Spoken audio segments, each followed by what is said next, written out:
Waste ని ఎందుకు ఇక్కడికి తెస్తున్నారో నాకు అర్థం కావటం లేదు. నేను ఈ రోజు విన్నదైతే నేను చెప్పకూడదు అనుకున్నాను కానీ చెప్తున్నాను. చనిపోయిన చిన్న బిడ్డల్ని కూడా తీసుకొని వస్తున్నారు ఆ వేస్ట్ లో. ఇటువంటి భయంకరమైన నిజం పోలీసులే చూసి నాకు చెప్పడం జరిగింది. కాబట్టి నేను ఇక్కడికి కోవూరు కాన్స్టిట్యున్సీలోకి చికెన్ వేస్ట్ తీసుకొచ్చే వాళ్ళకి అందరికీ చెప్తున్నాను, నవంబర్ 31వ తేదీకి ఎక్కడ వాళ్ళు అక్కడ ఆపేయాలి. 31 తర్వాత వస్తే తెచ్చిన వాళ్ళని అరెస్ట్ చేస్తాం, వదిలిపెట్టం, వెహికల్ సీజ్ చేస్తాం, ఇప్పుడే చెప్తున్నాం. కాబట్టి మీరు 31వ తేదీ లోపల రైతులందరికీ కూడా నేను మనవి చేస్తున్నాను, 31వ తేదీ లోపల మొత్తం మీ క్రాప్ అంతా పట్టేసి గుంటలు ఖాళీ చేసేసేయండి.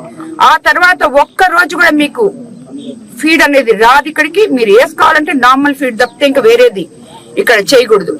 అది మాత్రం నేను ఖచ్చితంగా చెప్తున్నాను.